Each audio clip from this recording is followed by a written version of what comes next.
आदरणीय प्रधानमंत्री जी के आत्मनिर्भर भारत के संकल्प को साकार करने की दिशा में जो पशु नस्लों के विकास के कार्यशाला का आयोजन आज लखनऊ में हुआ है और जिसका उद्घाटन करने के लिए उत्तर प्रदेश के यशस्वी मुख्यमंत्री श्री योगी आदित्यनाथ जी ने जो सहमति दिया, मैं उसके लिए उनका आभार व्यक्त करता हूं, उनको धन्यवाद देता हूं।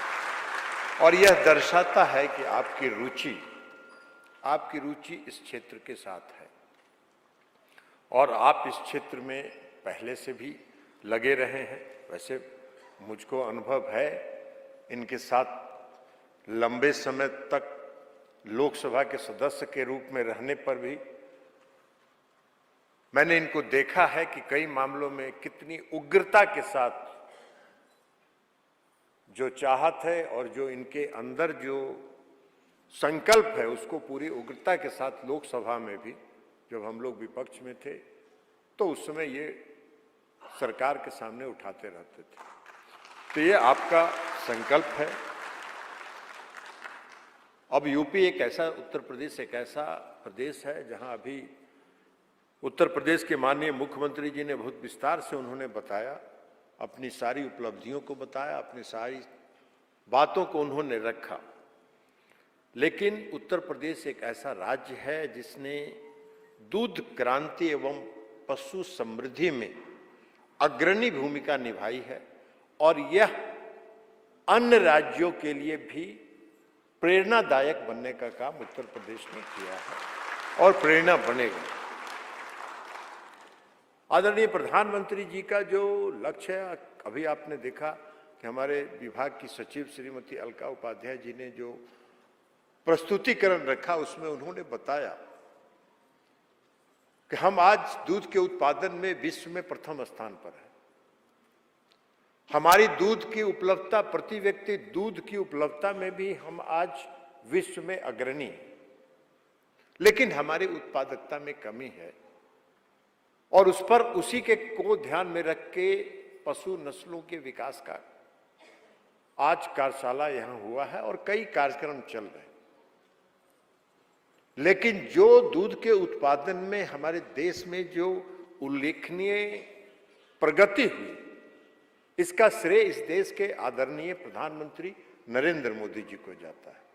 इस क्षेत्र के महत्व को आदरणीय प्रधानमंत्री नरेंद्र मोदी जी ने पहचाना, क्योंकि उसके पहले ये पशुपालन विभाग कृषि मंत्रालय के साथ जुड़ा हुआ एक अंग था। लेकिन आदरणीय प्रधानमंत्री जी जब 2014 में इस देश के प्रधानमंत्री बने तो उनकी जो दूरदृष्टि थी उसने पशुधन के क्षेत्र को चिन्हित किया और 2019 में उन्होंने अलग विभाग बनाने का काम किया। और अलग विभाग सिर्फ नहीं बनाया उन्होंने, कई योजनाएं शुरू किया उन्होंने। राष्ट्रीय गोकुल मिशन शुरू किया उन्होंने, NADCP जो पशुधन के स्वास्थ्य से जुड़ा हुआ national animal disease control programme है उसको उन्होंने प्रारंभ किया। AHIDF जो इंफ्रास्ट्रक्चर को डेवलप करने के लिए जो योजना है, जिसका आज कई योजनाओं का उद्घाटन माननीय मुख्यमंत्री जी ने किया है, इसको उन्होंने प्रारंभ किया। तो चारों तरफ उन्होंने इस क्षेत्र को और विकसित करने का काम किया, विकास की तरफ बढ़ाने का काम किया और उसी का परिणाम है कि आज हम विश्व में दूध उत्पादन के क्षेत्र में विश्व में पहले स्थान पर है। और यह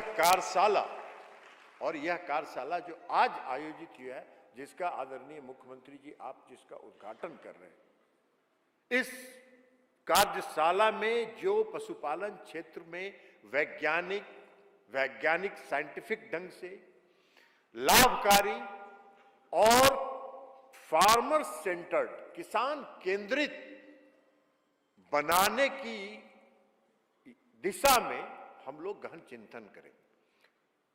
टेक्निकल सेशन भी है, ये उद्घाटन सत्र है, इसके बाद टेक्निकल सेशन है जिसमें हमारे पशुपालन विभाग के अधिकारी सचिव महोदया के नेतृत्व में यहाँ रहेंगे, वो सब टेक्निकल सेशन में चर्चा करेंगे। लेकिन सिर्फ यह आज हम आपको भरोसा दिलाते हैं माननीय मुख्यमंत्री जी कि यह सिर्फ लखनऊ के इस सभागार में सिर्फ चर्चा तक नहीं सीमित रहेगा, इसको हम लोग सरजमीन तक, हर गांव तक, हर घर तक पहुंचाएंगे। यह हम आपको भरोसा और विश्वास दिलाते हैं।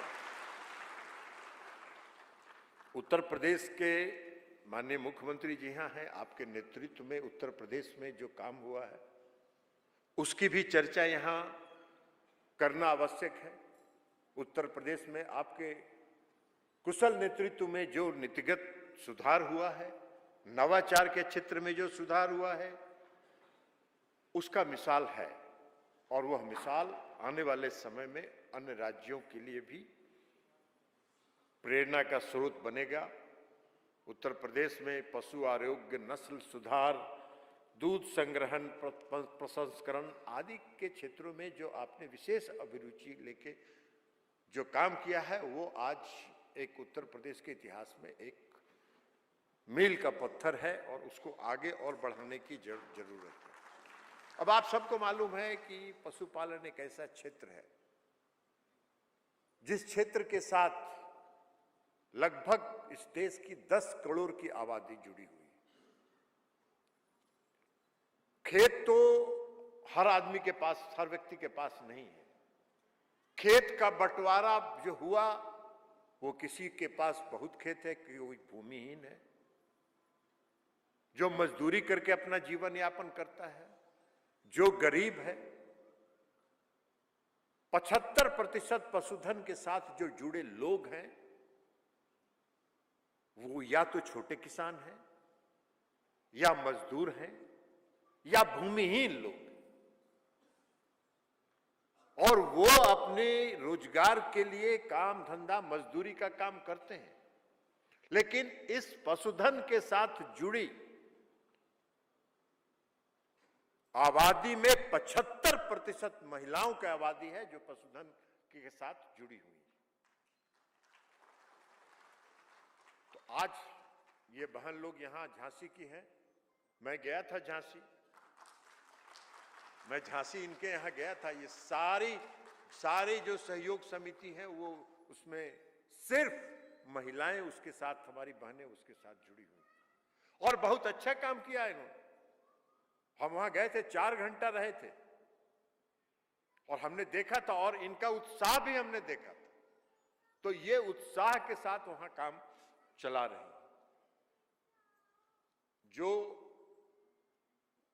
कोऑपरेटिव सोसाइटीज हैं, जितने दूध के साथ जुड़े हुए हैं उसमें भी 32% से ज्यादा महिलाएं जुड़ी हुई हैं, उसकी सदस्य हैं कोऑपरेटिव सोसाइटी में।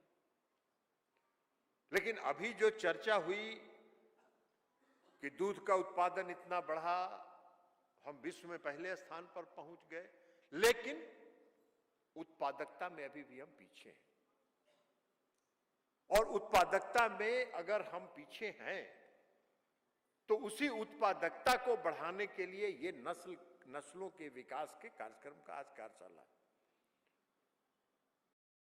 हम उत्पादकता को बढ़ाने के लिए हमारे पास 2 टेक्नोलॉजी है हमारे देश में जो उपलब्ध है। एक आईवीएफ टेक्नोलॉजी है और एक sex sorted technology. IVF technology के माध्यम से भी 3 शॉट दिया जाता है, लेकिन वह महंगा है। वो लगभग 3 शॉट 20,000 रुपए के कॉस्ट पर किसानों का आता है, जो हमारे देश के और हमारे प्रदेश के जो किसान हैं वो उसका लाभ नहीं उठा सकते हैं, वो एफोर्डेबल नहीं है, इसलिए उसका उपयोग कम होता है। लेकिन जो सेक्स सॉर्टेड सीमेन है, सेक्स सॉर्टेड सीमेन पहले भी 600 रुपया में एक डोज मिलता था। 3 डोज अगर है तो 1800 रुपये का पड़ता था। लेकिन नेशनल डेयरी डेवलपमेंट बोर्ड ने अभी रिसर्च करके, जिसका लॉन्च आदरणीय प्रधानमंत्री जी ने वहां से किया था, पालघर से, महाराष्ट्र से, वो अब 250 रुपये में एक शॉट उपलब्ध है। और 250 रुपये में अगर एक शॉट उपलब्ध है तो 3 शॉट का मतलब हुआ 700-750 रुपया, जो किसानों के लिए एफोर्डेबल है, वो उसको खरीद सकते हैं, लगवा सकते हैं। आज लेकिन आपने देखा यहां प्रस्तुतिकरण में, और कई साथियों ने, जो किसान भाई हैं, इन्होंने बताया कि 90% बछियां पैदा होंगी। यह सेक्स सॉर्टेड सीमन का कमाल है, और इसका उपयोग जितना व्यापक स्तर पर किया जा सके, उससे हमारे नस्ल का सुधार होगा। और जहां बछियां नहीं भी पैदा होती हैं, अगर बछड़े भी पैदा होंगे, तो वो बछड़ा उच्च क्वालिटी का बुल बनेगा, और जो उच्च क्वालिटी का बुल होगा, उसका उपयोग भी हम सेक्स सॉर्टेड सीमेन के निर्माण में, उसका हम उपयोग उसके सीमेन का उपयोग हम लोग कर सकते हैं। तो इसलिए जो सेक्स सॉर्टेड सीमेन के उपयोग का कई लाभ है, और उस लाभ को हम लोगों को आगे करना चाहिए। अब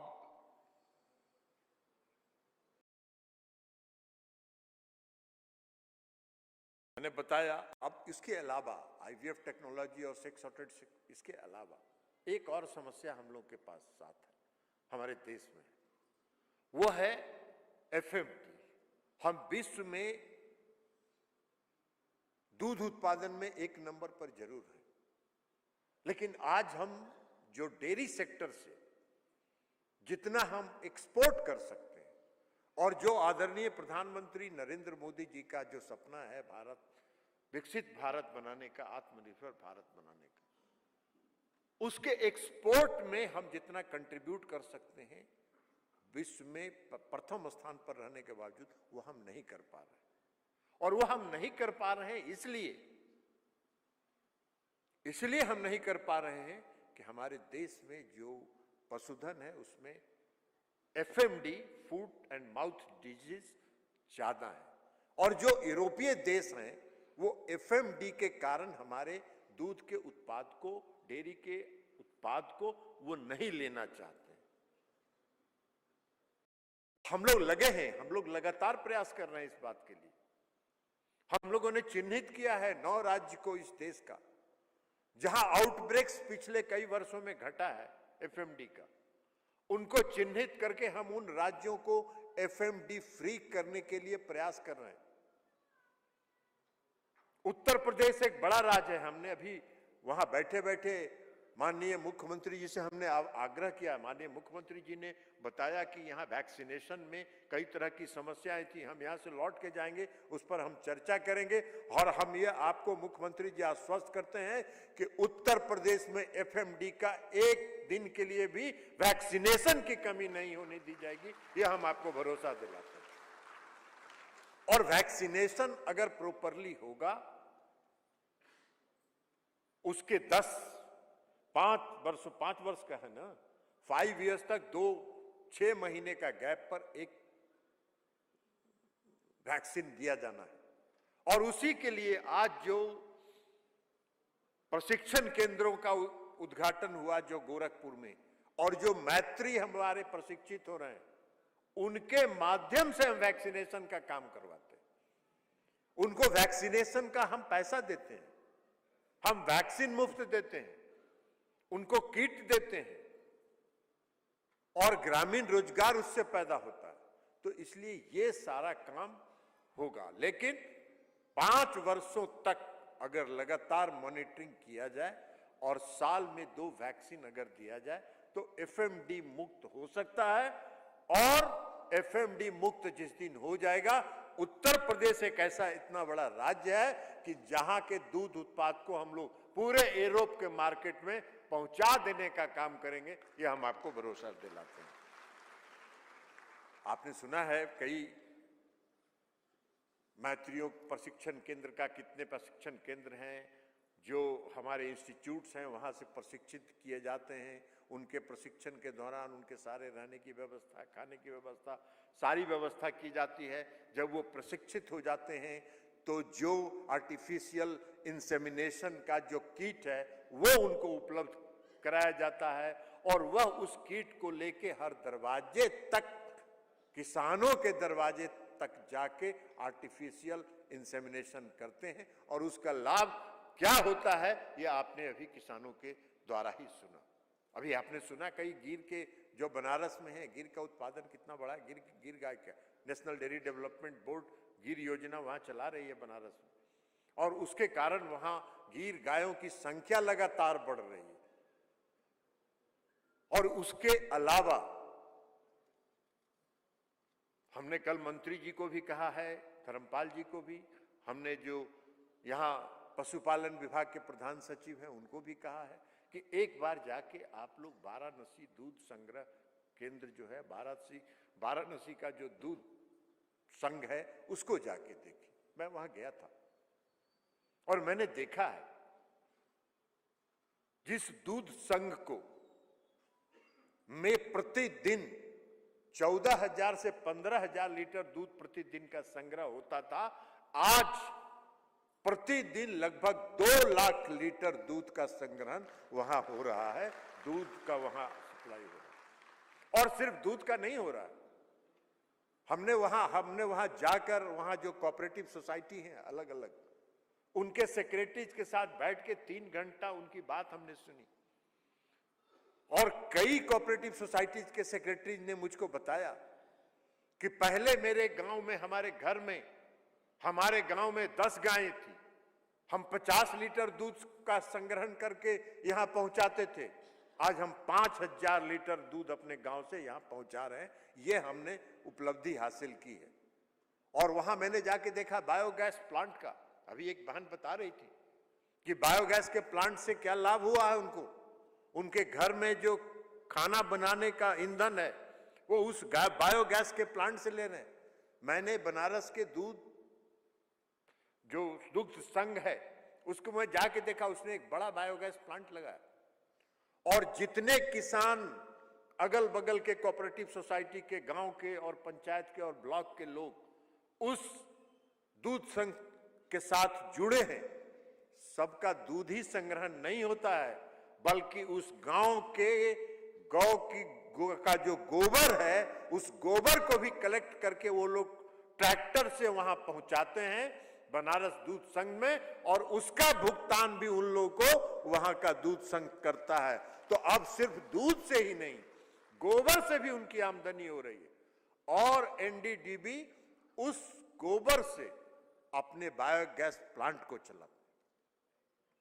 और जो बायोगैस प्लांट से का जो स्लरी बचता है, उस स्लरी से जैविक के कई उत्पाद वो बना रहे हैं और उसको बाजारों में पहुंचा रहे हैं।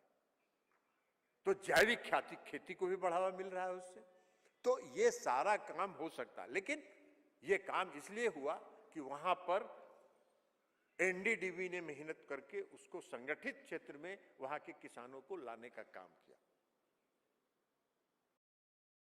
बिहार, उत्तर प्रदेश के माननीय मुख्यमंत्री जी का विशेष तौर पर हम आभार भी इसलिए भी व्यक्त करना चाहते हैं कि अभी तीन जिलों के, कानपुर, कन्नौज और एक कोई जिला है, 3 जिला का जो पूरा दूध संग्रह और उसका केंद्र है उसको इन्होंने एनडीडीबी के साथ इनकी उपस्थिति में, इनके हस्तक्षेप के बाद वो एनडीडीबी को उसका संचालन दिया गया है। और उसके लिए जो एक ब्रीड मल्टीप्लिकेशन सेंटर है वहां अंबेडकर नगर में, वह भी दिया गया है एनडीडीबी को। हम विशेष तौर पर इसके लिए माननीय मुख्यमंत्री जी का आभार व्यक्त करना चाहते हैं और हम उनको धन्यवाद इसलिए देना चाहते हैं कि यह प्रयास जो आपका है, ये आपका जो समर्पण भाव है इस क्षेत्र को विकसित करने के लिए, उसका ये प्रमाण है।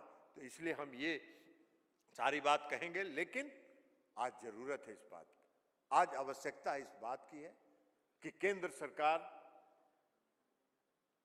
आपके कदम से कदम मिलाने को चलने के लिए तैयार है। इसलिए कि आदरणीय प्रधानमंत्री नरेंद्र मोदी जी का यह संकल्प है कि इस क्षेत्र को विकसित करना है।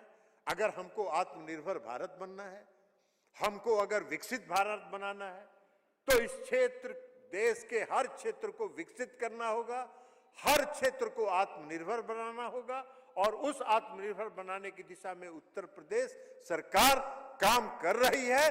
केंद्र सरकार की तरफ से हम आपको पूरा भरोसा दिलाते हैं कि आपका जो भी हुक्म होगा उसको एक कदम आगे बढ़ के केंद्र सरकार उसको पूरा करने का काम करेगी, यह हम आपको भरोसा दिलाते हैं।